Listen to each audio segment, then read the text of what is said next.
A daj nam, molim te, reci, Franjo, primijetili smo ove murale ljudi sa mačkama. O čem se tu radi?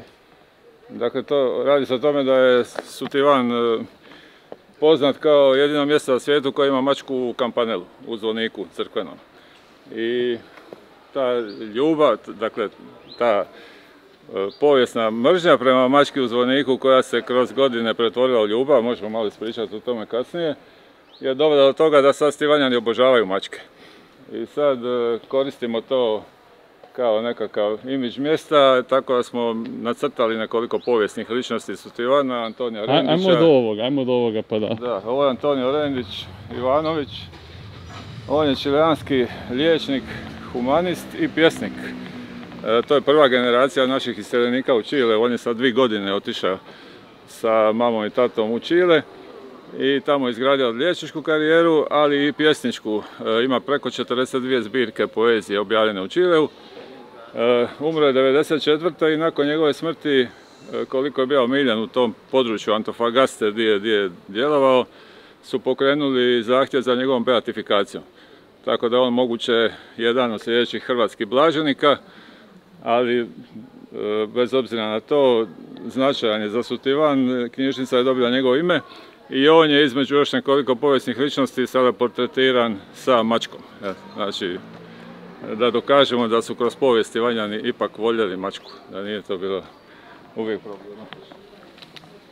Ovaj čitav kompleks koji smo sad odšetali je danas taj hotel Lemon Garden.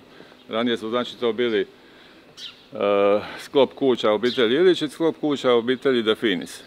Ali prije Ilića je tu bila još jedna obitelj Capogrosov koje su Ilići kupili dio posjeda i onda spojili taj kompleks. Unutra ima vrlo zanimljivih tih arhitektonskih rješenja, unutrašnjih kao mostova, pregrada koje su povezale ta dva objekta koje su bili različite obitelji u jedan zajednički.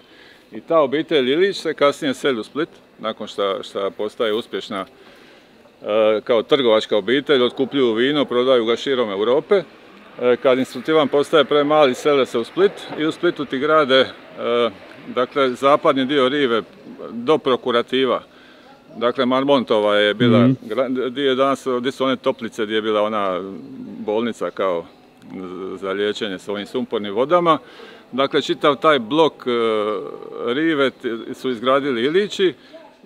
O kojim tu godinama pričamo? Samo da se... Ovo sad pričamo početak 20. stoljeća. Znači, kad je trgovina vinom i produkcija vina na Braču na vrhuncu prije onih bolesti i propasti. I dakle, danas postoji onaj prolaz iz Marmontove prema onoj unutrašnjosti, onom trgiću se zove Ilićev prolaz. I to je ta sutivanska obitelj Ilić koji, dakle, tu su počeli, onda su se proširili i prebacili u Split. Dakle, ovo je možda svjetski najpoznatiji član te obitelji Ilić. To je Ivan Ilić, filozof. Međutim, kad uguglate nešto o Ivanu Iliću, dobije se podatak da je rođen u Beču. Što je istina, zato što je obitelj u Beču također imala svoje tvrtke i poslovala sa tim izvozom vina.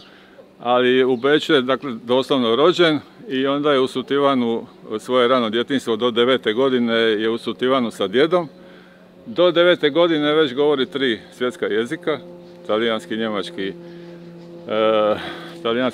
i engleski, jer obitelj je raštrkana po svim tim trgovačkim punktovima.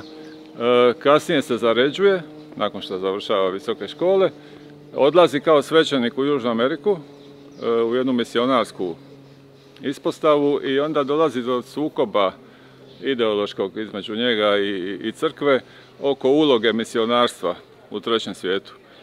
I tu se u stvari sporazumno, dakle nije, oni kažu da ga je crkva odbacila, nije, dakle on je i dalje nosio mantiju i dalje ima pravo držati određene crkvene rituale, ali uglavnom onda izlazi iz crkve i formira jednu misiju u Cuernavaki u Meksiku, gdje se u to doba, to govorimo znači o 70. godinama prošlog stoljeća, koja postaje jedno intelektualno okupljalište čitave te centralne i sjeverne i Južne Amerike i piše vrlo važna, vrlo utjecajna djela poput Dolje škole, jednu jaku kritiku obrazovnog sustava, medicinsku nemezu, jednu vizionarsku kritiku utjecaja farmaceutike na medicinu.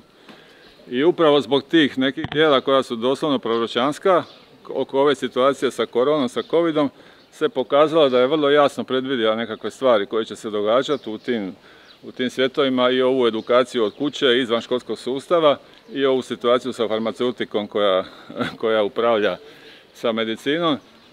I dakle, njegova djela su ti prevođena na 12 svjetskih jezika. U knjižnici imamo jedan veliki izbor tih njegovih kako originala i prijevoda i o njemu je napisano više od 10 knjiga, jedna objavljena lani u Kanadi. Dakle, vrlo je aktuelan i vrlo važan filozof za kojega malo ko zna da je u stvari Sutivanjanin. Da.